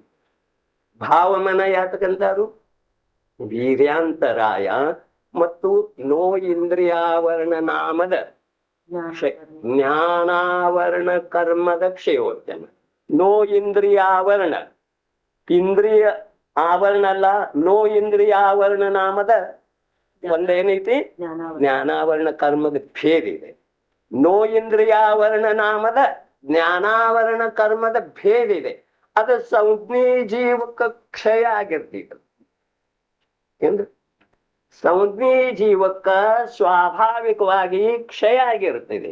ಯಾವ ವೇಳೆದೊಳಗ ಜೀವ ತನ್ನ ಹಿತವನ್ನ ಸಾಧಿಸುವ ಇಚ್ಛೆ ಆಗ್ತಿದೆಯೋ, ಹಿತವನ್ನು ಸಾಧಿಸುವಂತ ಪುರುಷಾರ್ಥ ಮಾಡುವ ಪ್ರೇರಣೆ ಅಂತರಂಗದೊಳಗೆ ಜಾಗೃತ ಆಗ್ತಿದೆಯೋ, ಆ ಸಮಯದೊಳಗ ಸಮನಸ್ಕ ಅವಸ್ಥೆದೊಳಗ ವೀರ್ಯಾಂತರಾಯ ಮತ್ತು ನೋ ಇಂದ್ರಿಯಾವರಣ ಕರ್ಮದ ಕ್ಷಯ ನೇಮದಿಂದ ಸ್ವಯಂ ಸಿದ್ಧಿದೆ. ನಾವು ಯಾವಾಗ ಮನಸ್ಸಿನ ಮೂಲಕ ಪರದ ಕಡೆ ಹೋಗುತ್ತಿರುವಂತ ಉಪಯೋಗವನ್ನ ಸ್ವರದ ಕಡೆ ತಿರುಗಿಸ್ತೇವೆಯೋ, ನಿಜ ಶುದ್ಧಾತ್ಮನ ಕಡೆ ತಿರುಗಿಸ್ತೇವೆಯೋ, ಆ ಸಮಯದೊಳಗ ಜ್ಞಾನ ಮತ್ತು ದರ್ಶನ ರೂಪದ ಗುಣದೊಳಗ ಪುರುಷಾರ್ಥ ಆಗ್ತಿದೆ, ಕ್ರಿಯೆ ಆಗ್ತಿದೆ. ಯಾವುದರೊಳಗ? ಜ್ಞಾನ ಮತ್ತು ದರ್ಶನ ರೂಪದ ಗುಣದೊಳಗ ಕ್ರಿಯೆ ಆಗ್ತಿದೆ. ಅಲ್ಲಿ ಭಾವಮನದ ಉತ್ಪತ್ತಿ. ಎಲ್ಲಿ? ಅಲ್ಲಿ ಭಾವಮನದ ಉತ್ಪತ್ತಿ. ಭಾವಮನ ನಮಗ ಉಪಯೋಗ ಯಾತಕ್ಕ? ಭಾವಮನ ನಮಗ ಉಪಯೋಗ ಹಿತದ ಉಪದೇಶ ಕೇಳುವಂಥ ಯೋಗ್ಯತೆ, ಅಹಿತದ ಉಪದೇಶ ದೂರ ಮಾಡುವಂಥ ಯೋಗ್ಯತೆ ಏನಿದೆಯೋ ಅದು ಒಂದೇ ಭಾವಮನದ ಕಾರ್ಯ. ಅದನ್ನ ನಿರ್ಣಯ ಮಾಡಿದ ನಂತರ ಕಾರ್ಯ ಮಾಡೋದ ಜ್ಞಾನ ಮತ್ತು ದರ್ಶನ. ಅದನ್ನ ನಿರ್ಣಯ ಮಾಡ್ತಿದಿ ಯಾವ್ದ? ಭಾವಮನ. ಏನ್ ನಿರ್ಣಯ ಮಾಡ್ತೀವಿ? ನಿರ್ಣಯ ಮಾಡ್ತೀವಿ. ನಿರ್ಣಯ ಏನ್ ಮಾಡ್ತೀವಿ ಅಂತಂದ್ರೆ, ಈಗ ನನಗ ಅನಾದಿ ಕಾಲದಿಂದ ಯಾವದ ದುಃಖ ರೂಪದ ಸಂಸಾರ ಪರಂಪರೆ ಇದೆಯೋ ಆ ದುಃಖ ರೂಪದ ಸಂಸಾರ ಪರಂಪರೆಯನ್ನ ಎದುರಿಗಿರುವಂತ ಆಗಮ, ಎದುರಿಗಿರುವಂತ ಕೇವಲಿ ಭಗವಂತ, ಎದುರಿಗಿರುವಂತ ಜ್ಞಾನಿ ಪುರುಷ ಯಾನು ಉಪದೇಶ ಇದರದ್ದು ಕೊಡ್ತಾ ಇರ್ತಾರೋ ಆ ಉಪದೇಶವನ್ನ ಇದ ಗ್ರಹಣ ಮಾಡ. ಯಾವದ? ಭಾವಮನ. ಗ್ರಹಣ ಹೇಗ ಮಾಡ್ತೀರಿ? ಗ್ರಹಣ ಹೇಗೆ ಮಾಡ್ತೀನಿ? ವೀರ್ಯಾಂತರಾಯ ಮತ್ತು ನೋ ಇಂದ್ರಿಯ ಆವರಣ ನಾಮದ ಜ್ಞಾನಾವರಣ ಕರ್ಮದ ಕ್ಷಯೋಪಶಮ ಇರುವುದರಿಂದ ಇದು ಗ್ರಹಣ ಮಾಡಿ. ಗ್ರಹಣ ಮಾಡ್ತಿದೀ ಅದ ಆತ್ಮನ ಪ್ರದೇಶದೊಳಗ ಉತ್ಪನ್ನ ಆಗ್ತಿ. ಆತ್ಮನ ಪ್ರದೇಶದೊಳಗೆ ಉತ್ಪನ್ನ ಆಗ್ತಿದೆ. ಆತ್ಮನ ಪ್ರದೇಶದೊಳಗೆ ಉತ್ಪನ್ನ ಆದ ನಂತರ ಜ್ಞಾನ ಮತ್ತು ಶ್ರದ್ಧೆಕ ಅದ ಧ್ರುವದ ಕಡೆ ಸನ್ಮುಖ ಮಾಡಿತ್ತು ಅಂದ್ರೆ ಅದರ ಕಾರ್ಯ ಆಯ್ತದೆ, ಅದರದ ಪರ್ಯಾಯ ತೀರ್ತದೆ, ಅದು ಮುಗಿದು ಹೋಯ್ತದೆ ಮನುಷ್ಯನ ಕಾರ್ಯ. ಆಗೇನ್ ಮಾಡ್ತೈತಿ? ಜ್ಞಾನ ಮತ್ತು ಶ್ರದ್ಧಾಗುಣದ ಪುರುಷಾರ್ಥ ಭಗವಾನಾತ್ಮನ ಸನ್ಮುಖ ಆಗ್ತೈತಿ, ಭಗವಾನಾತ್ಮನನ್ನ ಧಾರಣ ಮಾಡ್ತೀವಿ. ಅದೇ ಸಮಯದೊಳಗ ಸಮ್ಯಕ್ ದರ್ಶನದ ಉತ್ಪನ್ನ. ಇತರ ಟೈಮ್ಗೆ ಭಾವಮನೆ ಏನ್ರಿ? ಇತರ ಟೈಮ್ದೊಳಗ ಭಾವಮನ ಇತರ ಟೈಮ್ದೊಳಗ ಭಾವಮನ ಇರ್ತಿದೆ, ನಿಷ್ಪ್ರಯೋಗ ಇರ್ತಿದೆ. ಅದು ನಿಷ್ಪ್ರಯೋಗಿಕ. ಯಾವ ಪ್ರಕಾರ ನಮ್ಮ ಹತ್ತಿರ 10 ಕೋಟಿ FD ಇದಾವ್ರಿ ಬ್ಯಾಂಕ್ನವ್ರು. ನಮಗೆ ಇವತ್ತು ಬರೇ 500 ರೂಪಾಯಿ ಬೇಕಾಗಿ. ಅದನ್ನ ನಮಗ ಆ 10 ಕೋಟಿ ಇಂದ ಅದರದ ಮುದತ್ ಮುಗಿಲಿಲ್ಲ. ನಮಗ ಅದರದ್ದು ಉಪಯೋಗ ಎಷ್ಟು? ಏನೂ ಇಲ್ಲ. ಅದೇ ಪ್ರಕಾರ ಸಮನಸ್ಕ ಅವಸ್ಥೆ ಪ್ರಾಪ್ತಾಗಿ ಅರ್ಥಾತ್ ವೀರ್ಯಾಂತರಾಯ ಮತ್ತು ನೋ ಇಂದ್ರಿಯಾವರಣ ನಾಮದ ಜ್ಞಾನಾವರಣದ ಕ್ಷಯೋಪಶಮಿ ಇಷ್ಟ ಕಾರ್ಯ ಸಮನಸ್ಕ ಸಂಜ್ಞಿ ಅವಸ್ಥೆ ಮಾಡ. ಈ ಸಮನಸ್ಕ ಸಂಜ್ಞಿ ಅವಸ್ಥೆ ಅದರ ಯೋಗ್ಯತಾ ಪ್ರಕಾರ ಮಾಡ್ತಿದಿ. ಆದ್ರೆ ಈ ಭಾವಮನ ದ್ರವ್ಯಮನ ಅಂತೂ ಬಿಟ್ಟ ಬಿಡುದ್ರೆ ಅದರದ್ದು ಏನೂ ಸಂಬಂಧನೇ ಇಲ್ಲ. ಮತ್ತು ಭಾವಮನದಿಂದ ಕೂಡ ಈ ಭಗವಾನಾತ್ಮನಿಗೆ ಅಂಶ ಮಾತ್ರ ಲಾಭ ಇಲ್ಲ, ಅಂಶ ಮಾತ್ರ ಹಾನಿ ಇಲ್ಲ. 5 ಇಂದ್ರಿಯದಿಂದ ಯಾವ ಪ್ರಕಾರ ಅಂಶ ಮಾತ್ರ ಲಾಭ ಹಾನಿ ಇಲ್ಲವೋ ಅದೇ ಪ್ರಕಾರ ಈ ದ್ರವ್ಯಮನ ಮತ್ತು ಭಾವಮನದಿಂದ ಕೂಡ ಭಗವಾನಾತ್ಮನಿಗೆ ಸಾಕ್ಷಾತ್ ಲಾಭ ಇಲ್ಲ. ಇನ್ನು ನಿಮಿತ್ತಭೂತವಾಗಿ ಅದೇ ನಿಮಿತ್ತ ಹಿಂದೆ ಸರಿದು ಹೋಗ್ತಿದ್ರಿ. ಯಾವ ಆತ್ಮನ ಪ್ರದೇಶದೊಳಗ ಭಾವಮನದ ಉತ್ಪತ್ತಿ ಒಂದು ಸಮಯ ಆಗ್ತಿದೆಯೋ ಸಮನಸ್ಕ ಅವಸ್ಥೆ ಅಲ್ಲ. ಸಮನಸ್ಕ ಇದು ಸ್ವರೂಪ ಅಲ್ಲ, ಇದು ವಸ್ತು ಅಲ್ಲ, ತತ್ಸಮಯದ ಯೋಗ್ಯತಾ ಆ ಮನಸ್ಸಿದೆ. ಒಂದು ಸಮಯ ಮಾತ್ರ ಸಮನಸ್ಕ ಅವಸ್ಥೆ. ಈ ಸಮನಸ್ಕ ಅವಸ್ಥೆದೊಳಗ ಅದೇನು ಗ್ರಹಣ ಮಾಡಿರ್ತಿದೆಯೋ, ಜ್ಞಾನಿ ಪುರುಷರು ಉಪದೇಶವನ್ನು ಗ್ರಹಣ ಮಾಡಿರ್ತಿದೆಯೋ, ಗ್ರಹಣ ಮಾಡಿದ ನಂತರ ತನ್ನ ಹಿತದ ಸ್ವೀಕಾರ ಮತ್ತು ಅಹಿತದ ನಿರಾಕರಣೆ ಯಾವಾಗ ಮಾಡ್ತಿದೆಯೋ ಆ ವೇಳೆದೊಳಗ ಆತ್ಮ ಪ್ರದೇಶದೊಳಗ ಅದರದ್ದು ಉತ್ಪತ್ತಿ ಆಗ್ತಿದೆಯೋ ಆ ವೇಳೆದೊಳಗ ಅಲ್ಲೇ ಇರುವಂತ ಜ್ಞಾನ ಮತ್ತು ದರ್ಶನ ಅದರೊಳಗ ಪುರುಷಾರ್ಥ ಸ್ವಾಭಾವಿಕವಾಗಿ ಆಗ ಅದು ಕಾರ್ಯ ನಾವು ಮಾಡ್ಬೇಕು. ಆತ್ಮ ಏನು ಮಾಡ್ಬೇಕು. ತ್ರಿಕಾಲಿ ಕೂಟಸ್ಥ ಭಗವಾನಾತ್ಮ ಸಂಸಾರನು ಮಾಡೋದಿಲ್ಲ, ಮೋಕ್ಷನು ಮಾಡೋದಲ್ಲ. ಅವನು ಸ್ವಯಂ ಮೋಕ್ಷನ ಇದ್ದಾನೆ. ಮೋಕ್ಷ ಸ್ವರೂಪಿ ಇಲ್ಲ, ಸ್ವಯಂ ಮೋಕ್ಷನ ಇದ್ದಾನೆ. ಅವನಿಗೆ ಯಾವುದೂ ಮಾಡಬೇಕಾಗಿಲ್ಲ.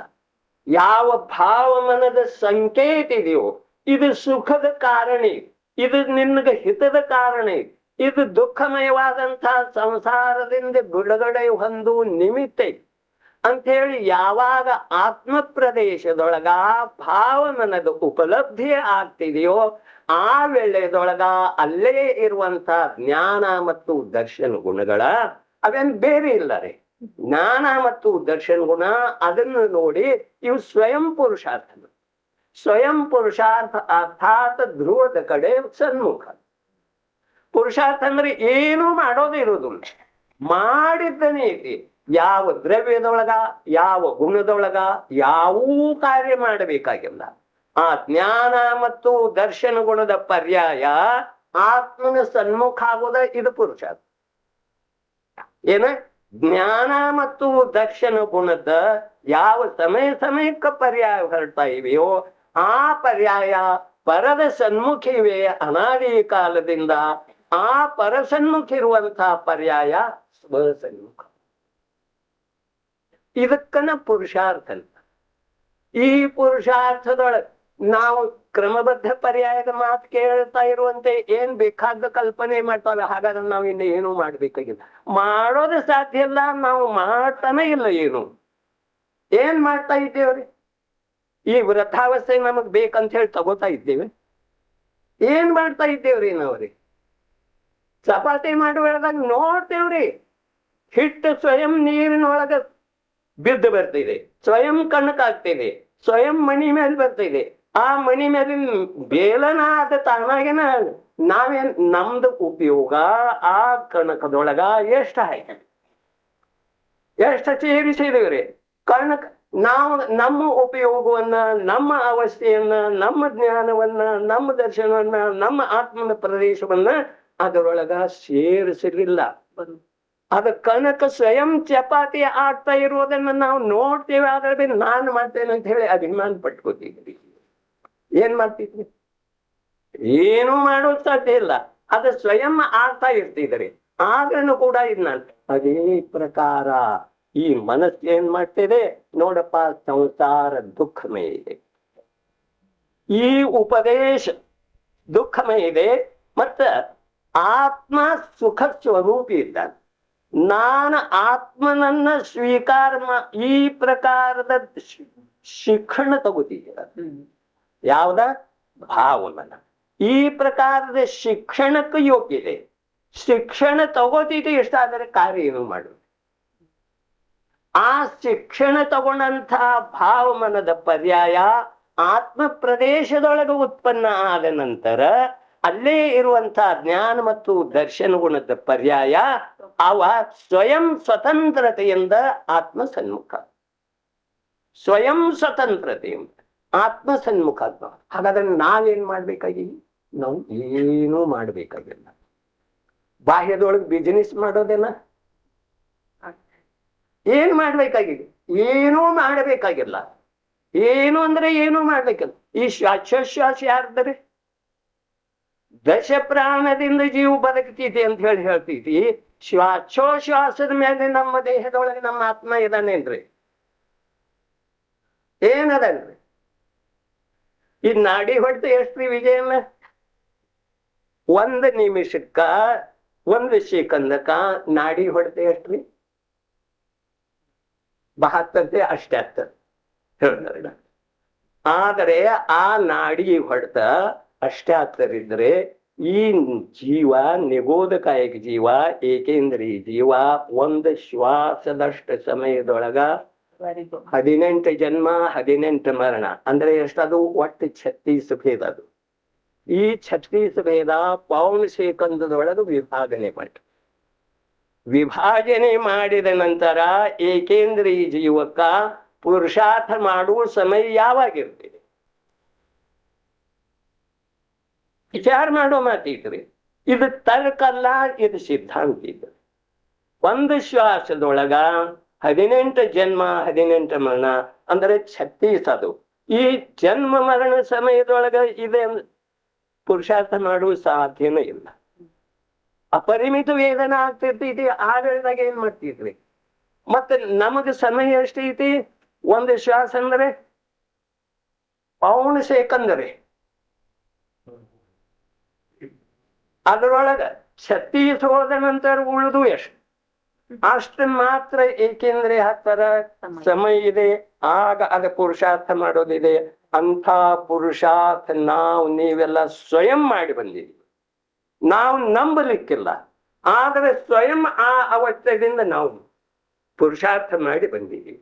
ಈ ಪಂಚೇಂದ್ರಿಯಗಳು ಇಲ್ಲಿ ಬಂದ ಸಂಜ್ಞೆಯ ಅವಸ್ಥೆ ಪ್ರಾಪ್ತ ಆದರನು ಕೂಡ ನಮ್ಮ ಸ್ವರೂಪವನ್ನ ತಿಳ್ಕೊಳ್ತಾ ಇಲ್ಲ. ಆಗಮದೊಳಗ ಪಂಚಾಸ್ತಿಕಾಯದೊಳಗ ಒಂದು ಮಾತು ಹೇಳ್ತಾರ ಆಚಾರ್ಯ ಭಗವನ್ನ, ವಸ್ತುವಿನ ಸಹಜ ಸ್ವರೂಪ ತಿಳಿದುಕೊಳ್ಳುವುದರಿಂದ, ವಸ್ತುವಿನ ಸಹಜ ಸ್ವರೂಪ ಅದು ಕೃತ್ರಿಮ ಇಲ್ಲ, ಆತ್ಮ ಅಕೃತ್ರಿಮ ಇದೆ, ಯಾವುದರಿಂದ ನಿರ್ಮಾಣ ಆಗಿಲ್ಲ. ಇದು ಯಾವ್ದೈತಿ? ಇದು ನೂಲಿನಿಂದ, ಹತ್ತಿಯಿಂದ, ಅರಳಿಯಿಂದ ನಿರ್ಮಾಣ ಆಗತಿ ಇದೆ. ಈ ಶರೀರ ಅನಂತ ಪುದ್ಗಲ ಪರಿಮಾಣಗಳ ಪಿಂಡ ರೂಪಿ ಇದೆ. ಅದೇ ಪ್ರಕಾರ ಅಸಂಖ್ಯ ಪ್ರದೇಶಿ ಭಗವಾನಾತ್ಮ ಅಕೃತ್ರಿಮಿದ. ಅವನನ್ನು ಲೋಕದೊಳಗೆ ಯಾರೂ ಮಾಡ್ಲಿಲ್ಲ, ಯಾರೂ ನಾಶ ಮಾಡುವ ಸಾಧ್ಯತೆ ಇಲ್ಲ. ಈ ಪ್ರಕಾರ ಇರುವಂಥ ಆ ವಸ್ತುವಿನ ಸಹಜ ಸ್ವರೂಪ, ವಸ್ತುವಿನ ಸಹಜ ಸ್ವರೂಪ ತಿಳ್ಕೊಳ್ಳೋದ್ರಿಂದ ಏನಾಗ್ತೈತಿ? ತನ್ನ ಭೂಮಿಕೆಯ ಶುದ್ಧಿ ಆಗ್ತದೆ. ಭೂಮಿಕೆಯ ಶುದ್ಧಿ. ಭತ್ತ ಬಿತ್ತುದಿತ್ತಂದ್ರೆ ಭೂಮಿ ಶುದ್ಧ ಮಾಡ್ಬೇಕಂದ್ಬೇಡ್ರಿ. ಆ ಪ್ರಕಾರ ವಸ್ತುವಿನ ಸ್ವರೂಪ ತಿಳ್ಕೊಳ್ಳುವುದರಿಂದ ಮಹತ್ವದ ಮಾತೈತ್ರಿ. ವಸ್ತುವಿನ ಸ್ವರೂಪ ತಿಳ್ಕೊಳ್ಳುವುದರಿಂದ ನಮ್ಮ ಮನೋಭೂಮಿಕೆ ಏನಿದೆಯೋ, ನಮ್ಮ ಅಂತರಂಗದ ಯಾವ ಭೂಮಿಕೆ ಇದೆಯೋ, ಯಾವ ಕ್ಷೇತ್ರ ಇದೆಯೋ ಆ ಕ್ಷೇತ್ರ ನಿರ್ಮಲ ಆಗ್ತೈತೆ, ಅರ್ಥಾತ್ ಶುದ್ಧ. ಆ ಮನೋಭೂಮಿಕೆ ಶುದ್ಧ ಆದ ನಂತರ ಅದೇನ್ ಮಾಡೋದ? ಆ ಮನೋಭೂಮಿಕೆ ಶುದ್ಧ ಆದ ನಂತರ ರುಚಿ ನಾಮದ ಬೀಜವನ್ನ ಅಂತರಂಗದೊಳಗೆ ಬಿತ್ತೋದ್ರಿ. ಏನ್ ಮಾಡೋದ? ರುಚಿ ನಾಮದ ಬೀಜವನ್ನ. ನಮ್ಮಲ್ಲೇ ಆತ್ಮನ ಸಲುವಾಗಿ ಯಾವ ರುಚಿ ಇದೆಯೋ, ಪರವಸ್ತುವಿನ ಸಲುವಾಗಿ ರುಚಿ ಇರ್ತೈದೆ, ದುಡ್ಡಿನ ಸಲುವಾಗಿ ರುಚಿ ಇರ್ತೈದೆ. ಮಡಿ ಇರ್ಲಿ ಬೇಕಾದಿರ್ಲಿ, ಯಾರ ಕಡೆ ದುಡ್ಡು ಬರೋ ಇತ್ತು ಅಂದ್ರೆ ಹೋಗಿ ತಗೊಂಡು ಬರ್ತಾನ್ರಿ, ತೋರಿಸ್ಕೋತಾರೆ. ಅದೇ ಪ್ರಕಾರ ತನ್ನ ಭಗವಾನಾತ್ಮನ ಸಲುವಾಗಿ ರುಚಿ ಇದ್ದ ನಂತರ ಆ ರುಚಿ ರೂಪದ ಬೀಜ ಅಂತರಂಗದೊಳಗೆ ಬೀಳಿ. ಆ ರುಚಿ ಉತ್ಪನ್ನ ಆಯ್ತು ಅಂದ್ರೆ ಅಂತರಂಗದೊಳಗ ಆ ರುಚಿ ರೂಪದ ಬೀಜ ಬೀಳಿ. ಮೊದಲ ಏನಾಗಿದೆ? ಭೂಮಿ ಶುದ್ಧ ಆಗಿದೆ. ಹಾಗ ವಸ್ತುವಿನ ಯಥಾರ್ಥ ಸ್ವರೂಪ ತಿಳ್ಕೊಳ್ಳೋದು. ಎರಡ ಮಾತದವ್ರಿ ಇದರೊಳಗೆ. ವಸ್ತುವಿನ ಯಥಾರ್ಥ ಸ್ವರೂಪ ತಿಳ್ಕೊಳ್ಳೋದ್ರಿಂದ ಭೂಮಿ ಶುದ್ಧ ಆಗಿದೆ, ನಮ್ಮ ಮನೋಭೂಮಿಕೆ ಶುದ್ಧ ಆಗಿದೆ. ವಸ್ತುವಿನ ಯಥಾರ್ಥ ಸ್ವರೂಪ ತಿಳ್ಕೊಳ್ಳೋದರಿಂದ ಶುದ್ಧ ಆಗ್ತೈತಿ. ವಸ್ತುವಿನ ಯಥಾರ್ಥ ಸ್ವರೂಪ ತಿಳ್ಕೊಳ್ಳೋದಿದ್ರೆ ಎಂದೂ ಶುದ್ಧ ಆಗುತ್ತದೆ.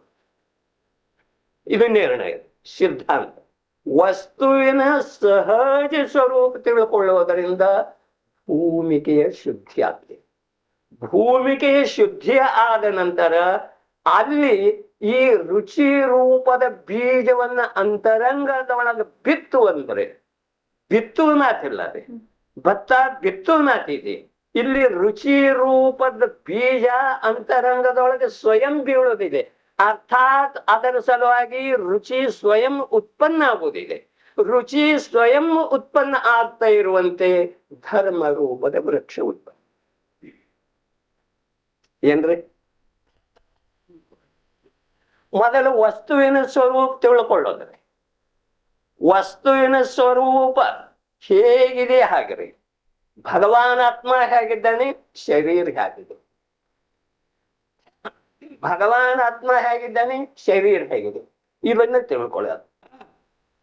ತಿಳ್ಕೊಂಡ ನಂತರ ಭಗವಾನ್ ಆತ್ಮ ಅನಾದಿ ಕಾಲದಿಂದ ತನ್ನ ಅಸಂಖ್ಯ ಪ್ರದೇಶದೊಳಗ ಶುದ್ಧ ಶುದ್ಧ ಶುದ್ಧನಾದ.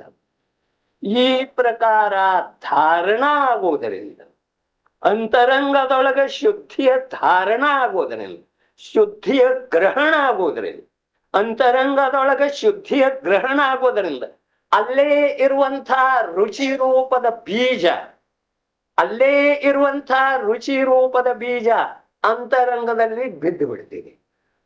ಆತ್ಮನ ಅಂತರಂಗದೊಳಗೆ ಬಿದ್ದು ಬಿಡ್ತಿದೆ. ರುಚಿ ರೂಪದ ಬೀಜ ಆತ್ಮನ ಅಂತರಂಗದೊಳಗ ಸ್ವಯಂ ಬೀಳ್ತಿದೆ. ಆಧಾರ ತಪ್ಪಿದ ವಸ್ತು ಅದ ಸ್ವಯಂ ಬಿದ್ದು ಬಿಡ್ತಿದೆ. ಬಿಡ್ತಿದಿಲ್ರಿ? ಯಾವುದೇ ವಸ್ತು ಆಧಾರ ತಪ್ಪಿತು ಅಂದ್ರೆ ಮೇಲಿನಿಂದ ಕೆಳಗೆ ಸ್ವಯಂ ಬಿದ್ದು ಬಿಡ್ತಿದೆ. ಅದೇ ಪ್ರಕಾರ ಭೂಮಿಕೆ ಶುದ್ಧಿ ಆದ ನಂತರ ಯಾವ ಪರದ ಆಧಾರ ಭೂಮಿಕೆ ಶುದ್ಧಿ ಆದ ನಂತರ ಪರದ ಆಧಾರ ಇರುವಂತ ರುಚಿ, ನಮ್ದು ರುಚಿ ಈಗೆಲ್ಲ ಬಾಹ್ಯದೊಳಗೆ. ಈ ಸಂಪೂರ್ಣ ರುಚಿ ಬಾಹ್ಯದ ಆಧಾರದಿಂದ ಇದೆ. ನಮ್ಮ ರುಚಿ ಸಂಸಾರದ ಆಧಾರದಿಂದ ಇದೆ. ನಮ್ಮ ರುಚಿ ಆತ್ಮನ ಆಧಾರದಿಂದ ಜೀವಂತಿಲ್ಲ. ಆದ್ರೆ ಆ ನಮ್ಮ ರುಚಿ ಭೂಮಿ ಶುದ್ಧಿ ಆದ ನಂತರ ಇದು ನನ್ನ ಸ್ಥಾನ, ಇದು ನನ್ನ ಸ್ಥಾನ, ಪರ ನನ್ನ ಸ್ಥಾನ ಅಲ್ಲ. ಭೂಮಿ ಶುದ್ಧಿ ಆದ ನಂತರ ಈ ಸ್ವಚ್ಛ ಮಾಡಿದ ಭೂಮಿ ನಂದು, ಅದ ಕಳೆ ಇದ್ದದ ಭೂಮಿ ನಂದಲ್ಲ. ಈ ಪ್ರಕಾರ ನಿರ್ಣಯ ಮಾಡಿದ ನಂತರ ಕೃಷಿಕ ಆ ನಿರ್ಮಾಣ ಮಾಡಿದಂತ ಭೂಮಿಯೊಳಗ ಬೀಜವನ್ನ, ಭತ್ತದ ಬೀಜವನ್ನ ಹಾಕ್ತಾನೆ. ಸರಿ, ಅದೇ ಪ್ರಕಾರ ಭೂಮಿಕೆ ಶುದ್ಧಿ ಆದ ನಂತರ, ಭೂಮಿಕೆ ಶುದ್ಧಿ ಆತ್ಮನ ಪ್ರದೇಶಗಳ ಶುದ್ಧಿ ಆದ ನಂತರ, ಆತ್ಮನ ಯಾವುದರಿಂದ? ಭಾವ ಮನದಿಂದ. ಭಾವ ಮನದ ಒಂದು ಸಮಯದ ಅವಸ್ಥೆ ಇದೆ. ಭಾವ ಮನದ ಒಂದು ಸಮಯದ ಅವಸ್ಥೆ ಇದೆ. ಮನೋಭೂಮಿಕೆ ಶುದ್ಧ ಆದ ನಂತರ, ಮನೋಭೂಮಿಕೆ ಶುದ್ಧ ಆದ ನಂತರ ಅಲ್ಲೇ ಇರುವಂತ ರುಚಿ, ಈ ರುಚಿ ಯಾವುದರದ? ವೀರನಾಮ ಗುಣದ್ದಿ. ರುಚಿ ಬೇರೆ ಯಾವ ಗುಣದಿಲ್ಲ. ವೀರನಾಮ ಗುಣದ ರುಚಿ ಇದರೆ ಆ ವೀರನಾಮ ಗುಣದ ಪರ್ಯಾಯ ಅದ ರುಚಿ. ಆ ವೀರನಾಮ ಗುಣದ ಪರ್ಯಾಯ ಅದ ಅಂತರಂಗದೊಳಗೆ ಸ್ವಯಂ ಬೀಳ್ತಿದ್ರೆ, ಇಲ್ಲಿ ನನ್ನ ಕಾರ್ಯ ಆಗ್ತಿದೆ, ಇಲ್ಲಿ ನನ್ನ ಅಂಕುರ ಉತ್ಪತ್ತಿ ಆಗ್ತಿದೆ, ಇದರಿಂದ ನಾನು ಮರ ಆಗ್ತೇನೆ. ಆ ಭೂಮಿ ಶುದ್ಧಿದೆ, ಅಲ್ಲಿ ಹಸಿ ಇದೆ ಆ ಭೂಮಿಯೊಳಗೆ. ಅದರಿಂದ ಇದೇನ್ ಮಾಡ್ತಿದೆ? ವೀರ್ಯ ನಾಮದ ಗುಣದ ಪರ್ಯಾಯ ಯಾವ್ದು? ರುಚಿ ಇದೆಯೋ. ನಮ್ದು ಈಗ ವೀರ್ಯನಾಮ ಗುಣದ ರುಚಿನ ಇದೆ ಪದಾರ್ಥದೊಳಗೆ, ಅದು ಬೇರೆ ರುಚಿ ಅಲ್ಲವೇ ಅಲ್ಲ. ವೀರ್ಯನಾಮ ಗುಣದ ರುಚಿ, ವೀರ್ಯನಾಮ ಗುಣದ ಪರ್ಯಾಯ ಅದು ರುಚಿ ರೂಪದಿಂದ ಪರಿವರ್ತನೆ ಆಗ್ತಾ ಇದೆ. ರುಚಿ ರೂಪದಿಂದ ಪರದೊಳಗ ಕಾರ್ಯ ಮಾಡ್ತಾ ಇದೆ. ಈ ಪ್ರಕಾರ ತನ್ನ ಭೂಮಿ ಶುದ್ಧ ಆದ ನಂತರ ಆ ವೀರ್ಯನಾಮದ ಗುಣದ ಪರ್ಯಾಯ ಏನಿದೆಯೋ ಆ ಪರ್ಯಾಯಕ್ಕ ಇಲ್ಲಿ ಶಾಸ್ತ್ರಕಾರ ರುಚಿ ಅಂತಾರೆ. ಆ ರುಚಿ ಯಾವುದು ಭೂಮಿ ಶುದ್ಧ ಆಗಿದೆಯೋ, ಅಂತರಂಗ ಶುದ್ಧ ಆಗಿದೆ, ಇಲ್ಲಿ ಬಾಕಿ ಭೂಮಿ ಇಲ್ಲ. ಅಂತರಂಗ ಶುದ್ಧ ಆಗಿದೆ, ಆ ಶುದ್ಧವಾದಂತ ಅಂತರಂಗದೊಳಗ ಆ ರುಚಿ ರೂಪದ ಬೀಜ ಬಿದ್ದು ಸ್ವಯಂ ಬೀಳ್ತಿದ್ದಾರೆ. ರುಚಿ ರೂಪದ ಬೀಜ ಸ್ವಯಂ ಬೀಳ್ತಿದೆ. ಕಾರಣೇನ? ಅಲ್ಲಿ ವೀರ್ಯನಾಮದ ಗುಣದ ಕಾರ್ಯ ಇದೆ. ವೀರ್ಯನಾಮದ ಗುಣ ಅಲ್ಲಿ ಪ್ರಸನ್ನ ಆಗಿದೆ. ಪ್ರಸನ್ನ ಆಗಿದೆ, ಕಾರ್ಯ ಮಾಡಲಿಲ್ಲ. ವೀರ್ಯನಾಮದ ಗುಣ ಪ್ರಸನ್ನ ಆಗಿದೆ.